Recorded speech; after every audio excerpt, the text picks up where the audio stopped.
Hello everyone, मेरा नाम है इंद्रमणि सिंह और आप सभी का स्वागत है विक्रमास एडुटेक पे।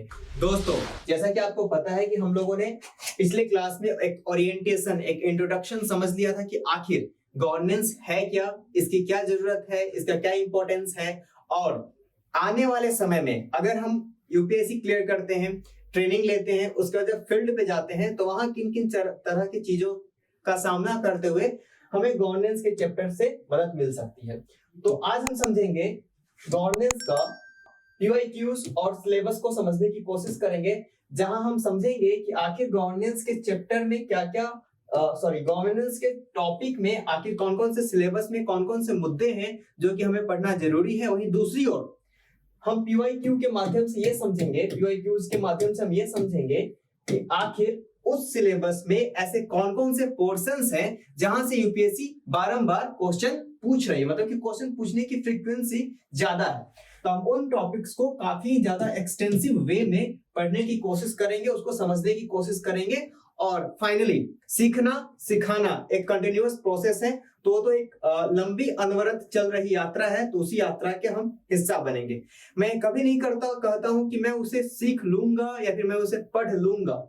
हम क्या करेंगे, हम अपनी कोशिश में ईमानदारी बरतेंगे तो फाइनली आउटकम्स तक तो पहुंच ही जाएंगे। तो फाइनली मैं हमेशा एक ही वर्ड यूज करता हूं, ट्राई, कोशिश, क्योंकि वो कहते हैं ना कि अक्सर वादे टूट जाते हैं और कोशिशें कामयाब हो जाती हैं। तो उसी के तर्ज पर हम कोशिश करते हुए आगे बढ़ते हैं। मैंने गवर्नेंस को टू पार्ट्स में डिवाइड किया है, एक है सिविल सोसाइटी और दूसरा है गवर्नेंस।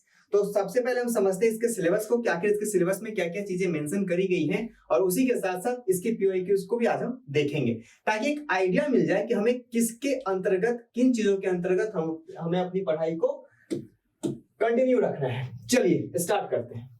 तो गवर्नेंस में क्या दिया गया है, अकाउंटेबिलिटी एंड ई गवर्नेंस। आखिर इस अकाउंटेबिलिटी वर्ड का क्या मतलब है?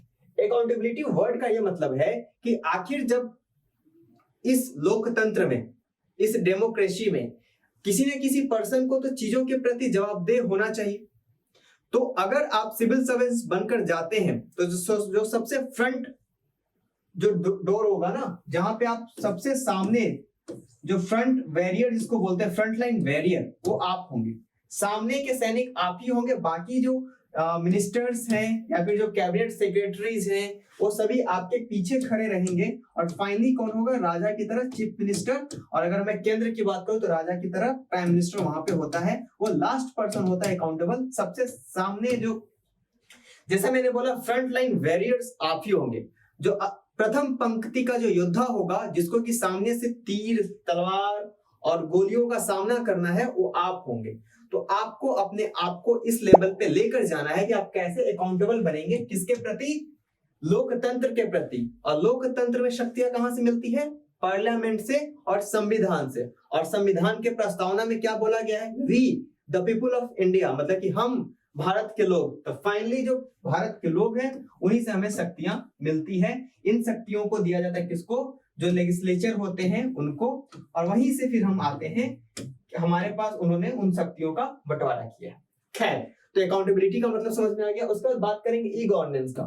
ई गवर्नेंस का क्या मतलब हो गया, आज के टाइम पे अगर आप देखें तो बहुत सी चीजें ऐसी हो रही हैं जो कि इलेक्ट्रॉनिक, या फिर मैं बोलूं कि इंटरनेट, या फिर मैं बोलूं टेक्नोलॉजी से कनेक्ट हो गई है। तो आप किस तरीके से, जो बोलते हैं ना कि मिनिमम गवर्नमेंट और मैक्सिमम गवर्नेंस, उसको हम कैसे एक्सेसिबल बनाएं, लोगों तक कैसे हम पहुंचा पाए, ये ज्यादा इंश्योर करना इंपॉर्टेंट है। चलिए नेक्स्ट स्लाइड में चलते हैं। जो सबसे इंपॉर्टेंट चीज है कि क्या होना चाहिए, महत्वपूर्ण एस्पेक्ट होना चाहिए गवर्नेंस का। आखिर हम गवर्नेंस के किन मापदंडों पे हम अपने आप को तय करेंगे, हम अपनी जिम्मेदारियों को तय करेंगे। तो उन सारी चीजों को हम पढ़ेंगे कि इसमें से कौन कौन से ऐसे एस्पेक्ट्स हैं जो कि काफी ज्यादा महत्वपूर्ण है। वहीं दूसरी ओर बात करें ट्रांसपेरेंसी एंड अकाउंटेबिलिटी, इसकी बात मैंने पहले भी करी। अगर मैं ट्रांसपेरेंसी की बात करूं तो लोकतंत्र में या फिर किसी भी सफल वे ऑफ सिस्टम, मतलब कि सिस्टम ऑफ गवर्नेंस में सबसे जो इंपॉर्टेंट चीज होता है वो है ट्रांसपेरेंसी। इसी के साथ साथ सिर्फ और सिर्फ डेमोक्रेसी या फिर सिर्फ और सिर्फ सिविल सर्वेंट्स, ब्यूरोक्रेसी, सिर्फ यहाँ भी ट्रांसपेरेंसी की जरूरत नहीं होती है। मैं तो बोलूंगा कि जिंदगी में भी ट्रांसपेरेंसी की बहुत ज्यादा जरूरत होती है, ताकि आप क्या हो, आप खुद को एनालाइज करो और आप हो क्या। उसी तरीके से ट्रांसपेरेंसी क्या होती है कि आप चीजों को किस तरीके से बहुत ही ज्यादा पारदर्शी वे में लोगों के सामने प्रेजेंट कर। Next point, citizen charter. ये काफी ही कॉम्प्लेक्स टॉपिक है, तो इसको एक दो शब्दों में डिफाइन कर पाना मुमकिन नहीं है, तो इसको हम आगे चल के जब हम इसकी पढ़ाई करेंगे तो आपके सामने लेकर आएंगे। ई गवर्नेंस, जैसा कि मैंने बात किया आपसे, applications, models, success, limitations and potentials. क्या इसका पोटेंशियल है, मतलब कि आगे भविष्य में इसकी क्या संभावनाएं हैं, उसी के साथ साथ इसकी लिमिटेशंस क्या है, इससे क्या क्या प्रॉब्लम्स आ सकती हैं। जैसे मान लो किसी मंत्रालय का डेटा ही हैक हो जाए, डेटा ही चोरी कर लिया जाए, तो उसे वैसे सिचुएशन में कैसे डील करना है। सक्सेसेस क्या हो सकता है इसका, उसी के साथ साथ मॉडल्स क्या हो सकता है इसका, एप्लीकेशंस क्या हो सकता है, इसको हम सही मायने में जमीन पे कैसे उतारेंगे, इसको भी समझना जरूरी। अब हम बात करेंगे सिविल सोसाइटी की। सिविल सोसाइटी के स्टेक होल्डर्स कौन से होते हैं। जैसे कि आपने हमेशा न्यूज़पेपर्स में ये वर्ड सुना होगा सिविल सोसाइटी, या फिर न्यूज के डिबेट में आपने ये वर्ड सुना होगा सिविल सोसाइटी।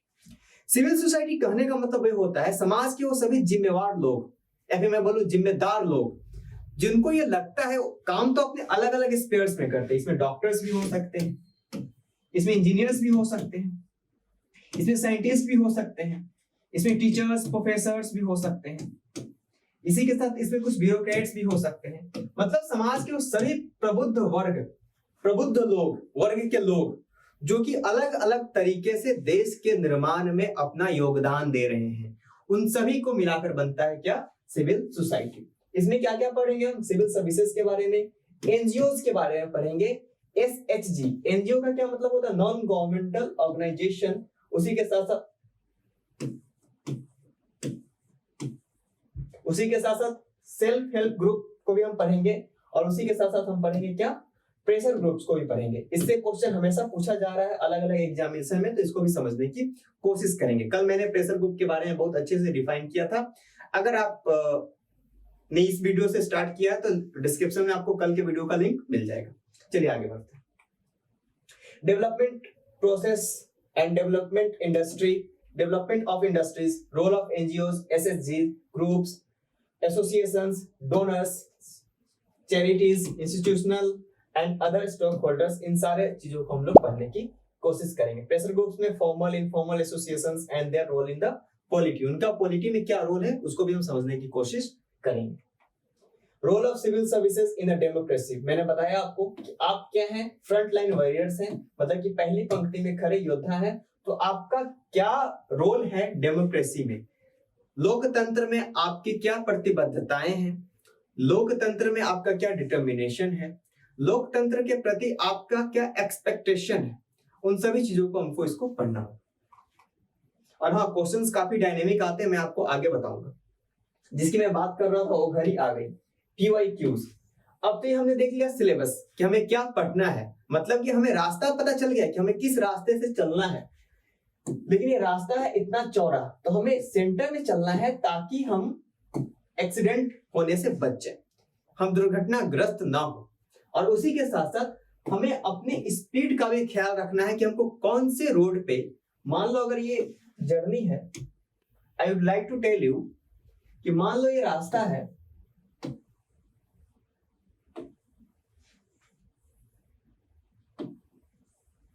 और ये है डेस्टिनेशन आपका, ये घर है, और यहां से आपने चलना शुरू किया।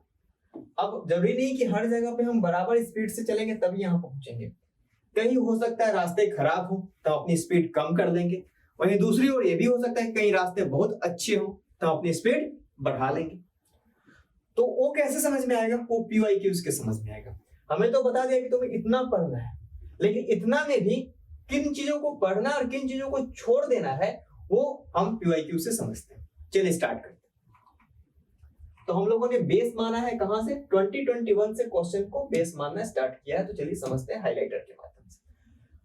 तो 2021 में क्वेश्चन पूछा गया आप लोगों के सामने कि has digital illiteracy particularly in rural area coupled with lack of information and communication technology accessibility hindered socio-economic development।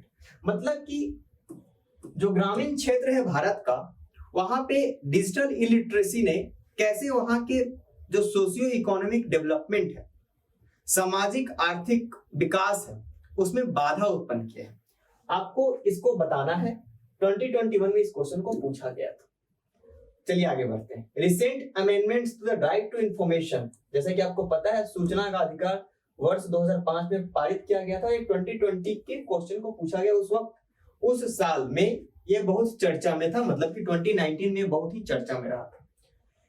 Will profound impact on the autonomy and independence of the information commission discuss.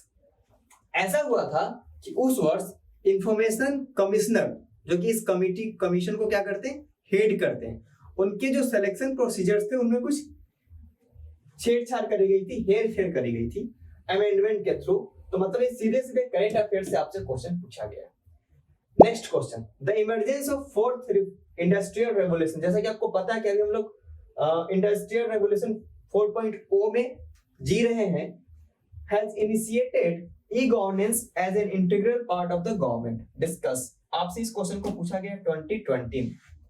Implementation of information and communication technology based projects programs usually suffers in terms of certain vital factors. Identify these factors, suggest measures for their effective implementation. आपसे पूछा जा रहा है कि information and communication technology में चीजें क्या हो रही है कि कुछ फैक्टर्स ऐसे हैं जो कि इनको क्या कर रही है, इनको मंद करने की कोशिश कर रही है।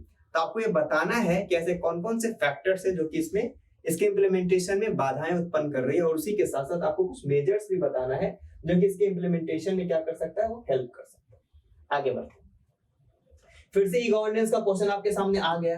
कब पूछा जा रहा है, 2018 में। तो आप देख सकते हैं कि अगर आपने 2018 का इस क्वेश्चन को कर लिया होता तो आपको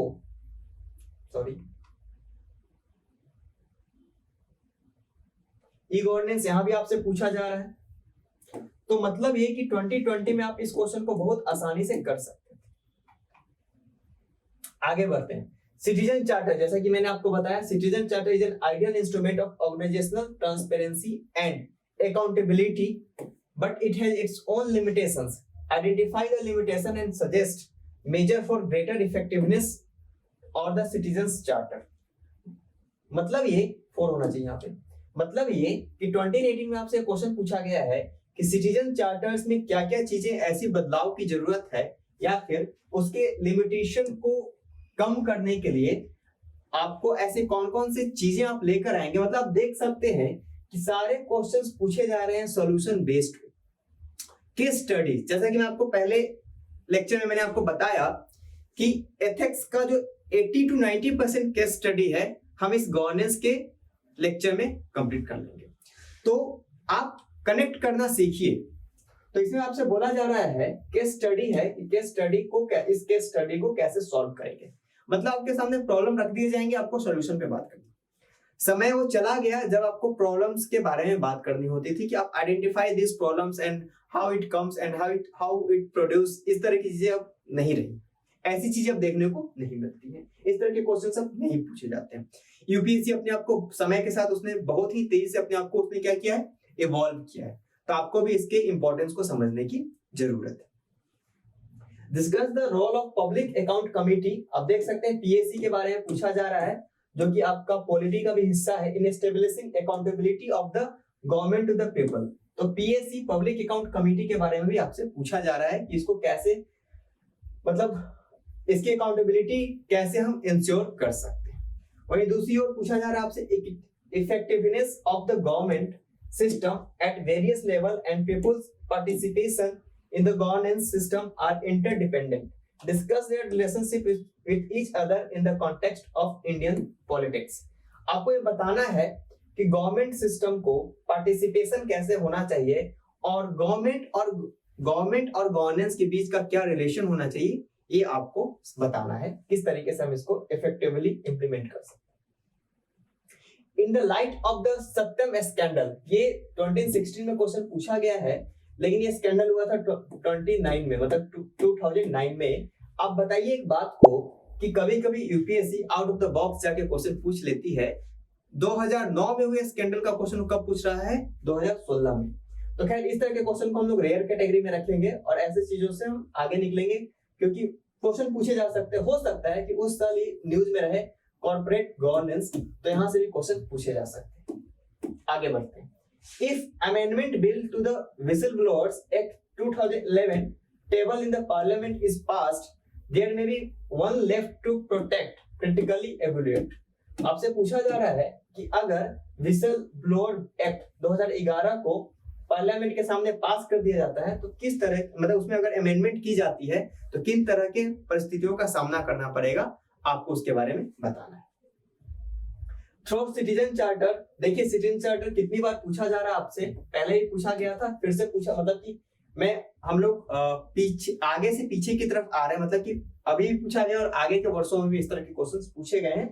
तो आपको सिटीजन चार्टर से भी रिलेटेड क्वेश्चंस को पढ़ लेने होंगे, जो कि मैं आपको क्लास में लेकर आऊंगा इससे रिलेटेड चैप्टर्स को। 2013 में जैसा कि पता है आपको, उस साल एक बहुत ही जबरदस्त एक लहर चली थी, एक क्या बोल सकते हैं उसको, उस साल एक बहुत ही जबरदस्त आंदोलन चला था लोकपाल के नाम पे। जिस लोकपाल आंदोलन के नाम पे अन्ना हजारे ने एक मूवमेंट चलाया था, उसके नाम पे एक पार्टी बनी जो कि आज करीब करीब 2 राज्यों में शासन कर रही है। तो वहां से करंट अफेयर्स से इस क्वेश्चन को उठाया गया है। A national Lokpal however strong it may be can not resolve the problems of immortality in public affairs. जो करप्शन, मिसमैनेजमेंट देखने को मिल रहा है, वो किस तरीके से, क्या नेशनल लोकपाल उन सारी चीजों को एड्रेस कर पाएगा या फिर उनको सॉल्व कर पाएगा या फिर नहीं। चलिए अब आगे बढ़ते हैं, मतलब कि नेक्स्ट स्लाइड की तरफ हम चलते हैं। यहाँ आपसे पूछा जा रहा है कि do you agree with the view that increasing dependence on donor agencies for development reduce the importance of community participation in the development process, justify your answer. क्या आप इस बात से सहमत हैं कि जिस तरीके से कम्युनिटी पार्टिसिपेशन होना चाहिए और अलग अलग एजेंसीज में, क्या आप इस बात से सहमत हैं या फिर नहीं है? नेक्स्ट क्वेश्चन की तरफ चलते हैं। Can the vicious cycle of gender inequality, vicious cycle का क्या मतलब होता है? एक कुचक्र, मतलब कि एक बार आपने किसी से लोन लिया, उस लोन को चुकाने के लिए आपने किसी और से लोन लिया, उस लोन को चुकाने के लिए आपने किसी और से लोन लिया, इस तरीके से क्या होता है, एक विशेष साइकिल बन जाता है। तो यहाँ से पूछा जा रहा है कि gender inequality, poverty and malnutrition be broken through micro financing of women's SHG, मतलब मैंने बोला था self help group, explain with example. तो क्या सेल्फ हेल्प ग्रुप से इन सारे चीजों को क्या किया जा सकता है, मैनेज किया जा सकता है क्या, और इस विशेष साइकिल से निकला जा सकता है? आपको अपना आंसर देना है कुछ एग्जांपल्स के साथ। Can civil society and non NGOs के बारे में यहाँ बात की जा रही है। Present an alternatives model of public service delivery to benefit the common citizen, discuss the challenges of the alternative model. आपको एक अल्टरनेटिव मॉडल के बारे में बताना है कि सिविल सोसाइटी और एनजीओ क्या कर सकते हैं, पब्लिक सर्विस डिलीवरी में कुछ चेंजेस ला सकते हैं या फिर नहीं ला सकते हैं। आपके पास अगर कोई मॉडल है तो उसके बारे में आपको जिक्र करना है। ये 2021 में इस क्वेश्चन को पूछा गया और ये 2022 में इस क्वेश्चन को पूछा गया है। 2023 का एग्जामिनेशन होना भी बाकी है। प्रेशर ग्रुप्स के साथ के बारे में आपसे क्वेश्चन पूछ दिया गया है कि pressure groups plays an vital role in the influencing public policy making in India, मतलब कि इंडिया के अंदर में पब्लिक पॉलिसी को बनाने में प्रेशर ग्रुप काफी इंपॉर्टेंट रोल प्ले करते हैं। तो आपको बताना है कि explain how the business associations contribute to public policies.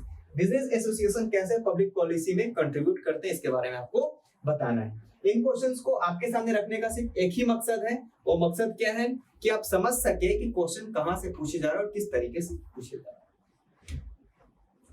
Institutional quality is a crucial driver of economic performance. In this context, suggest reforms in civil services for the standing democracy. Democracy को strong करने के लिए civil services में किस तरह की चीजों को सुधार करने की जरूरत है, in the context of what institutional quality के बारे में, जो भी institutions है इंडिया के अंदर। What are the methods used by the farmers organization to influence the policy makers in India and how effective are these methods?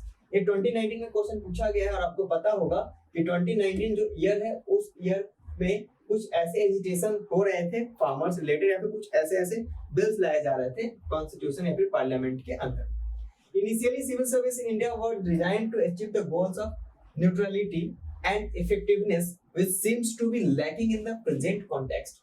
Do you agree with the view that drastic reforms are required in civil services comment.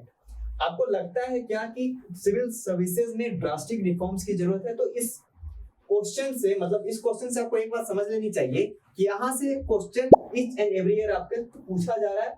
2017 में भी ये question पूछा गया। फिर देखिए self help group की वापसी हो गई है, मतलब आपको 7-8 थीम अब तक आप लोगों ने आइडेंटिफाई कर लिए होंगे कि इसी 7 और 8 थीम के अंतर्गत क्वेश्चन पूछा जा रहा है हर साल। 2017 में फिर एसएसजी से क्वेश्चन पूछा गया, पहले भी एसएसजी से क्वेश्चंस आपके सामने रखे जा चुके हैं। चलिए आगे बढ़ते हैं।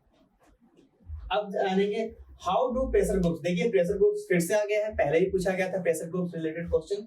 2017 में पूछा जा रहा है कि प्रेशर ग्रुप ने कैसे इन्फ्लुएंस किया इंडियन पॉलिटिकल प्रोसेस को, तो आपको इसको बताना है। Examine critically the recent changing the rules governing foreign funding of NGOs। 2015 वो साल था जब NGOs पे क्या किया गया था, कुछ NGOs को बोला गया था कि आप फॉरेन फंडिंग को नहीं लेंगे क्योंकि वो कुछ देश विरोधी कार्रवाई में लिप्त थे।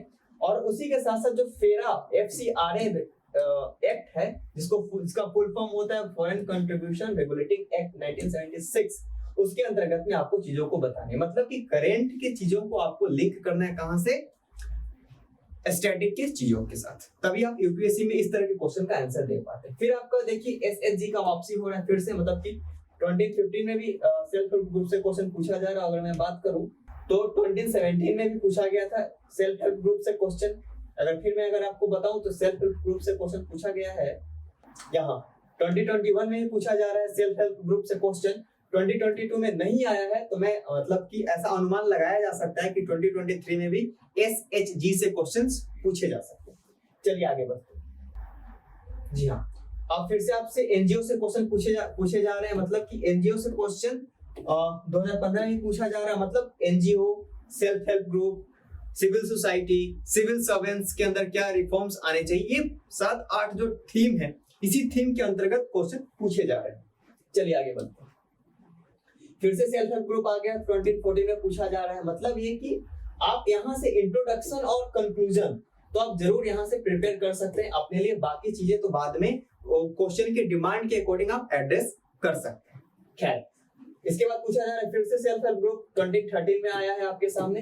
मैं ये नहीं बोल रहा हूँ कि सिमिलर क्वेश्चन रिपीट किए गए, मैं बोल रहा हूँ थीम रिपीट किए जा रहे हैं, और जो थीम के अंदर से जो क्वेश्चन पूछे जाते हैं ना, वो बेसिकली करंट बेस्ड होते हैं। तो आपको बस करंट को स्टैटिक के साथ लिंक कर देना है और आपका काम हो जाएगा।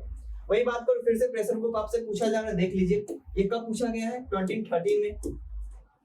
इन the Indian governance system the role of non state actor. मैं नॉन स्टेट एक्टर से क्या मतलब है, नॉन स्टेट एक्टर से मतलब वो लोग हैं जो कि स्टेट का पार्ट नहीं है फिर भी काफी एक्टिवली पार्टिसिपेट कर रहे हैं, तो ऐसे लोगों को बोलते हैं नॉन स्टेट एक्टर। तो एक थोड़ा out of the box question पूछ दिया गया था यूपीएससी के द्वारा, लेकिन हमेशा इस तरह के क्वेश्चंस नहीं पूछे जाएंगे। तो खैर फ्रेंड्स, ये था कुछ गवर्नेंस से रिलेटेड क्वेश्चंस और सिलेबस और पीवाईक्यूज जिसको कि हमने डिस्कस किया।